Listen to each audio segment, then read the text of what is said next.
कोणाला फसवतोयस तू? जगाला, घरच्यांना, मला की स्वतःला? तूच विचार कर. तू आणि मंजिरी एकत्र येऊन कितीतरी महिने लोटलेत. मग आता हे मूल तुझं असणं कसं शक्य आहे? बस.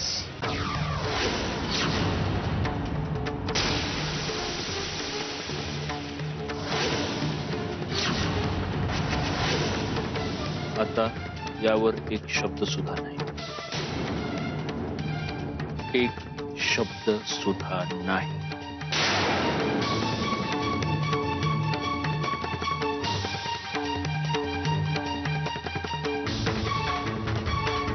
मी आणि मंजिरी एकत्र येण्याचं गणित जरी करायचं म्हटलं ना प्रिया, तरी सुद्धा हो, हे होणारं मूल माझंच आहे.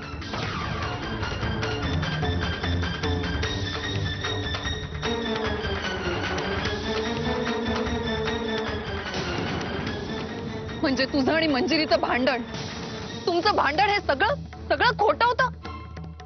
तू फसवलास आम्हाला. आम्ही मूर्खासारखे तुझी चिंता करत राहिलो आणि तू वेड्यात काढलायस आम्हाला. बंद खोलीत 4 भिंतींमध्ये तुमचा सुखी संसार सुरू होता आणि आम्ही वेड्यासारखे तुझी चिंता करत होतो. तू फसवलायस. तू फसवलायस आम्हाला सगळ्यांना.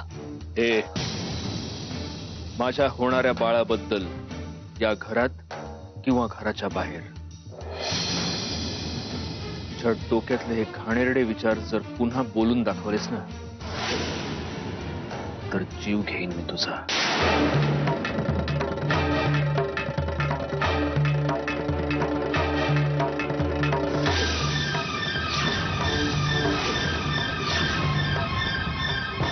तुझं प्रेम, आपल्या दोघांमधलं नातं काहीच अडवू शकणार नाही मला. आणि हे मूल सत्यजित मुधोळकरचंच मूल आहे.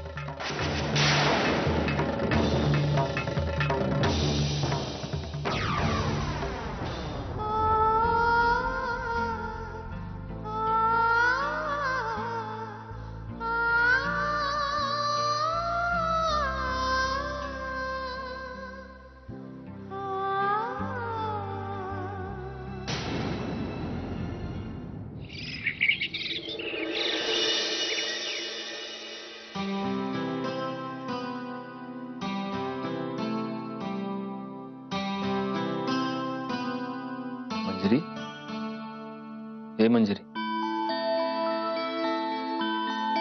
अहो, तुम्ही माझ्या आधी उठला, मला उठवायचं होतं ना. मी तुमच्या नाश्त्याचं बघते आलेच. मंजिरी, किती वेळा सांगितलं तुला, ही सगळी कामं तू करायची नाहीस, कळलं? किती धसमुसळेपणा करतेस. हा, सावकाश उठायचं, सावकाश बसायचं, सावकाश वळायचं. काय चाललंय?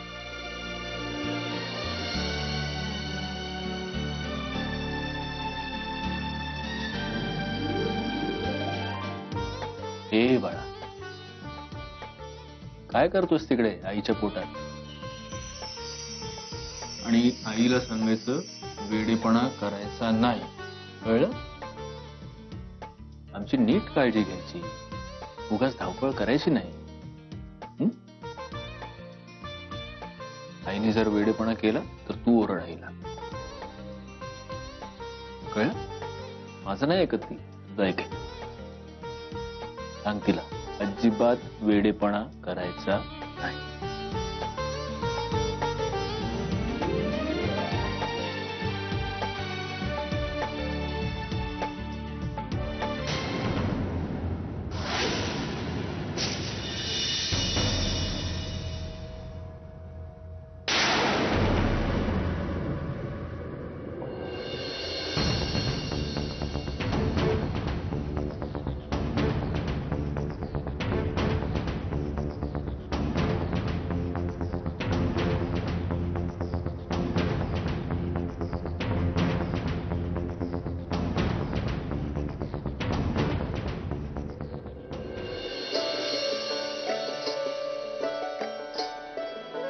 तर मंजिरीची काळजी घ्यायला लागल. तिला अशा पालेभाज्या आणि फळं द्यावी लागतील बघ. मग एकदा का डोहाळे सुरू झाले ना का काय खरं नसते बघ. आजी पण डोहाळे म्हणजे नक्की काय हो? अगं म्हणजे त्या काळात काय काय खायची इच्छा होती बघ सगळ्यांना? समजाच ती नाही ग, जिला बाळ होणार असतं ना तिला खायची इच्छा होती. अच्छा अच्छा. मग आणि मग तिच्या नवऱ्यानं आणि सासरच्या मंडळींनी ते तिचे डोहाळे पुरवायचे असतात. माझं तर काही विचारू नकोस बाई. म्हणजे अनंताच्या टायमाला मला एवढा त्रास झाला नाही. जसं आंबट चिंबट खावंसं वाटायचं आणि समधी घरातली लोक मला आणून बी द्यायची. पण खरे हाल झाले माझे चारूच्या टायमाला.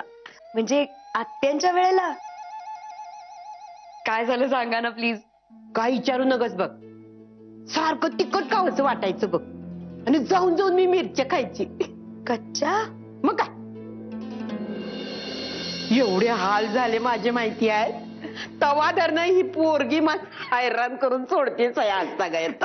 आहे असं काय बोलायलीस ग? निदान या पोरी समोर तरी बोलू नकस. आजी तुमच्या त्या वेळच्या मिरच्यांमुळे अजूनही अत्यांचा स्वभाव तिखट आहे. समोर जे काम आहे ना ते करायचं, उगा आपलं डोकं चालवायचं नाही. अगं काय झालं एवढं? अगं 2 घटका आम्ही गंमत करत होतो. रागावतीस कशा पायी टिकटावानी? तू तर मलाच बोलायलीस. तू कधी माझी बाजू घेऊन बोलणार आहेस का? अगं सोड ग बाई. आता इतक्या दिवसांनी घरात आनंद येणार आहे. इतक्या वर्षांनी पाळणा हलणार आहे घरातला. कशा पायी रागावतीस? आणि तुमचा पाळणा कधी हलायचा नेत्रा? नाही म्हणजे या म्हातारीच्या डोळ्यांना बघू देत की पंती पंतू काय. आजी म्हणजे तुम्ही अजून खूप वर्ष आम्हाला सोबत करणार आहात, त्यामुळे आम्हाला काही घाई नाही इतक्यात पाळणा हलवायची. आधी मंजिरी वहिनींचं सगळं नीट होऊ दे, मग बघू. ते तर नीट होणारच ग. मी तिच्या पाठीशी आहे ना खमकी. तिचं बाळपण व्यवस्थित निर्विघ्नपणे पार पडणार बघ. आल्या गेल्याची बाहेरच्यांची आतल्यांची कुणाची दृष्टी लागू द्यायची नाही मी. काय बराबर बोलते ना हो म्या? अगदी बरोबर बोलता आजी तुम्ही. नाही का आत्या?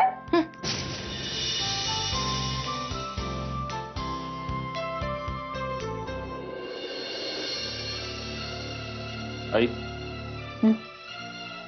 हे बस जरा, मला महत्वाचं बोलायचं तुझ्याशी.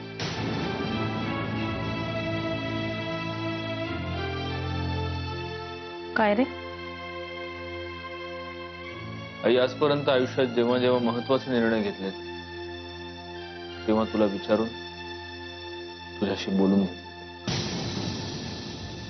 तूही मान्य करशील की आपल्या घरात सध्या एक विचित्र परिस्थिती उद्भवली.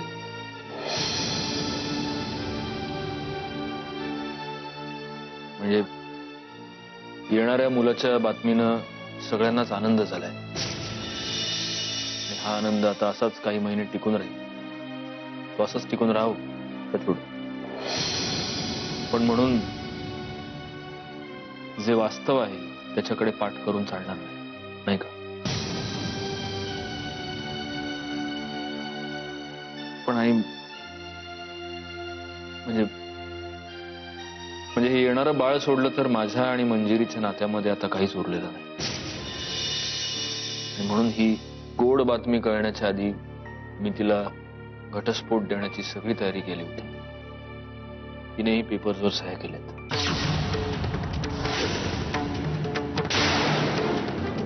पण आता मला खरंच कळत नाहीये की मी नेमकं काय करू, काय निर्णय घेऊ. आता तुझाच गोंधळ होतोय तिथे मी काय सांगणार? तुला काय वाटतंय? तुला मंजिरी या घराची सून म्हणून राहायला हवी आहे की नाही?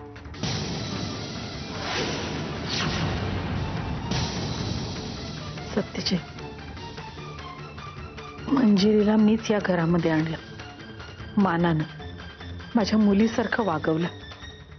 पण आता आई, ह्या सगळ्यावर चर्चा नको आता. सगळं माहिती आहे मला. तुला मंजिरी या घराची सून म्हणून राहायला हवी आहे की नाही, मला निर्णय दे. आता परिस्थिती बदलली आहे सत्या. मंजिरी तुझ्या बाळाची आई होणार आहे. मुधोळकरांचा वंश तिच्या गर्भात वाढतोय. या सगळ्या परिस्थितीचा नीट विचार करून काय तो निर्णय घे. आता मूल जन्माला आल्यानंतर पुढे काय, या सगळ्याचे काय परिणाम होणार आहेत, हा विचार तू करावास असं वाटतं मला. आई, तू माझ्या प्रश्नाचं उत्तर देत नाहीयेस. मला त्या दिवशी सुद्धा तुझं वागणं अजिबात कळलं नाही. इतके दिवस तू मला हे सांगत होतीस की मी मंजिरीला घटस्फोट द्यावा. तू तुझ्या मतावर अतिशय ठाम होतीस. आणि आता तू मला सांगतेस की मी विचार करावा. काय म्हणजे असं काय घडलंय की आता तू तुझा विचार बदललाय?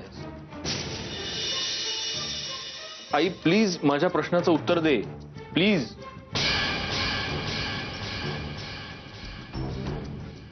तर अगदी सरळ आणि सोपं आहे सत्यचे.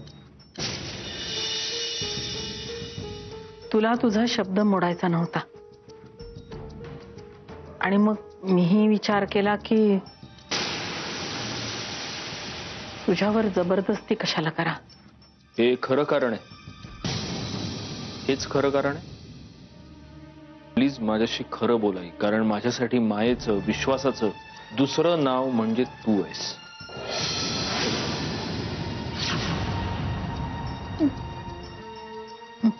मी जे सांगते ते खरं आहे सत्या. मग आई, आता माझ्या एकाच प्रश्नाचं उत्तर दे फक्त. मी मंजिरी बरोबर इथून पुढे संसार करायचा की नाही? हो की नाही?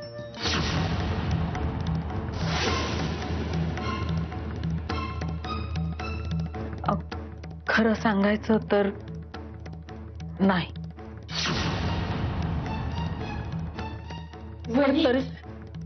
वहिनी, तुझ्याकडे काही औषध आहे का? अगं प्रियाचं बोट कापलंय, रक्ताची धार निघाली. अगं हो हो, माझ्या खोलीमध्ये आहे फर्स्ट एड बॉक्स, मी बघतो.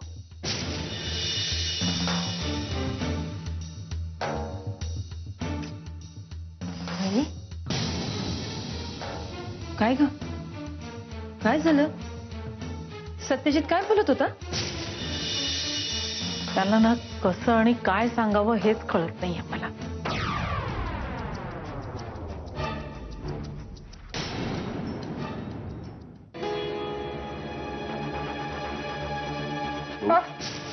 काही गरज नाही, माझं मी बघून घे. प्रिया, तुला लागलंय म्हणून? मला लागलंय ना, माझं मी बघून घे. तुझ्या ऑलरेडी जबाबदाऱ्या इतक्या वाढल्यात. जा, त्यांच्याकडे लक्ष दे. माझी काळजी करू नको. तुला नेमकं काय हवंय प्रिया? सत्यजित, मला काय हवंय ते मी काल सांगितलंय आणि माझं अजूनही तेच म्हणणं आहे. मग काय करणार आहेस तू? माझा जीव घेणार आहेस? घे. प्रिया, इनफ. सत्यजित प्लीज, तू मंजिरीच्या या नाटकांना फसू नकोस. पहिले पण तिने असं केलंयस आणि तू फसलायस. यावेळी नाही, यावेळी नाही, प्लीज. माझा जीव तुटतो, बाकी काही नाही. हे बघ प्रिया, मंजिरी माझी बायको आहे, पण आता त्याही पेक्षा ती माझ्या होणाऱ्या बाळाची आई आहे. अर्थात म्हणून मी तिचे सगळे गुन्हे माफ केले असं होत नाही.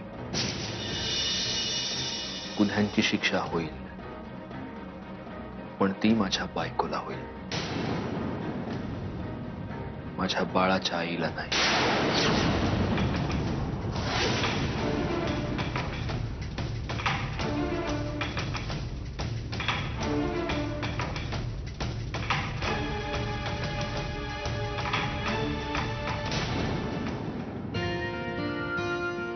अरे मल्हारराव, आज घरी कसे? या बसा. बस बस. काय बोल? काय नाही, काल आपलं बोलणं अर्धवट झालं, त्यामुळे डोळ्याला डोळा नाही माझा. म्हणलं काही झालं तरी तुझ्याशी जाऊन बोलायलाच पाहिजे, म्हणून सकाळ झाली आणि तडक इथं. बरं सत्या, त्या नाडकर्णी वकिलाकडनं जी पेपर बनवून घेतलीस त्याचं काय करायचं? त्याचाही विचार झालाय माझा. कळेल तुला लवकर. झालं का? जीव परत काळजीत टाकला का का? नाही, काळजी नाही. एक काम कर, त्या नाडकर्णी वकिलांना फक्त एवढंच सांग की सध्या तरी माझा डिवोर्सचा विचार नाही. हे बेस झालेले. आता कसं भारी वाटते बा ऐकून. मग अरे काल रात्रभर मी तोच विचार करीत होतो की सत्याचा डिसिजन काय असायला पाहिजे, तर तो असा असायला पाहिजे. आता मागचं समज विसरून जा, कळलं का? अरे बाबा, आयुष्य काही परत परत चान्स देत नसते. तो चान्स आपण ओळखायचा आणि तसं वागायचं असते, आणि तो चान्स तू ओळखलेला आहे, कळलं का?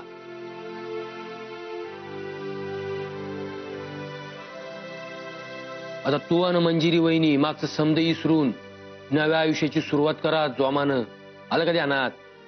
अरे सत्या, अजून लई लांबचा पल्ला गाठायचा का? नाही का? परत एकदा अभिनंदन गोड बातमी दिल्याबद्दल. येऊ का मी? बस की, मी पण निघतोच आहे ऑफिसला, एकत्रच जाऊ. अरे नाही नाही, मला कोर्टाकडे जायचंय ना बाबा. बर, येऊ मग. चला.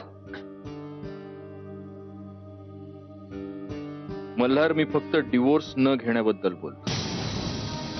नव्या सुरुवातीचा मुद्दा येतोच कुठे? तुम्ही लोक या अशा गोष्टी गृहीत का धरता? खरंच कळत नाही.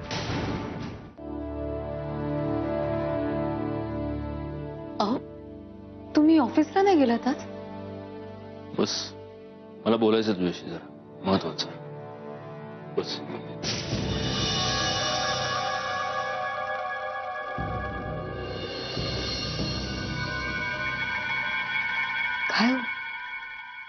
काय झालंय?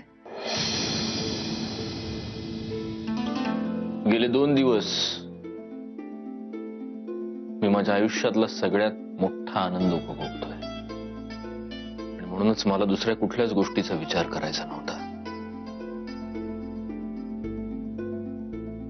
पण काही गोष्टींचा विचार व्हायलाच हवा. पहिली गोष्ट, तुझे बाहेर कोणाशी काहीही संबंध असले तरी हे होणारं मूल माझंच आहे, असा माझा पूर्ण विश्वास आहे.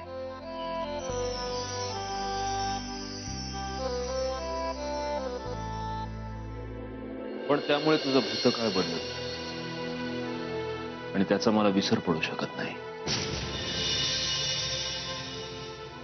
या साधांतरी टांगणीला लागलेलं आयुष्य जगणं खूप अवघड आहे, तुझ्यासाठीही आणि माझ्यासाठी. कारण उद्या जेव्हा हे मूल जन्माला येईल, त्याला कळू लागेल ते आई म्हणून तुझ्याकडे पाहिजे, तेव्हा त्याला काय दिसेल? तुझं सतत माझ्याशी खोटं बोलणं, आणि मग माझी चिडचिड, माझी होणारी आदळापट. हे सगळं पाहून त्या कोवळ्या मनावर काय परिणाम होतील हे मी तुला वेगळं सांगायला नकोय. आई वडील या नात्यांवरच माझ्या बाळाचा विश्वास उडालेला मला नकोय.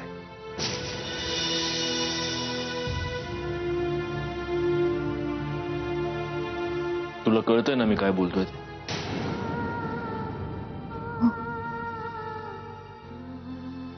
आता यावर उपाय म्हणशील तर एकच आहे. त्या मुलाला जन्म दिल्यानंतर ते तू माझ्याकडे द्यायचंस. तिथून पुढे त्या मुलाची संपूर्ण जबाबदारी फक्त माझी राहील. तू तुझं आयुष्य तुला हव्या त्या माणसाबरोबर स्वतंत्रपणे जगायला मोकळी आहेस.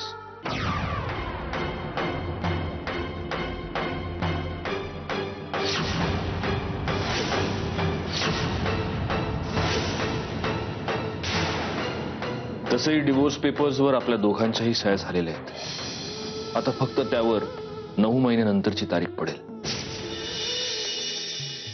डिवोर्सच्या वेळी बाळाच्या कस्टडीवरून तू वाद घालणार नाहीस अशी अपेक्षा मी करतो. कारण तसं जर तू केलंस तर मला भर कोर्टात आपल्या डिवोर्सचं खरं कारण सांगावं लागेल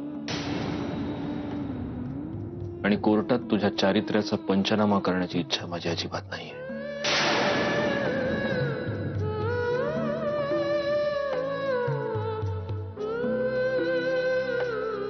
तू काळजी करू नकोस. आपल्या बाळाला मी तुझ्या भूतकाळाबद्दल काहीच सांगणार नाही. त्याला किंवा तिला एवढंच माहिती असेल की आई आपल्याला जन्म देऊन हे जग सोडून निघून गेले. प्लीज असं नका करू. मला माझ्या बाळापासून आयुष्यभर असं दूर नका करू. प्लीज मी प्लीज विनंती करते तुमच्या पुढे.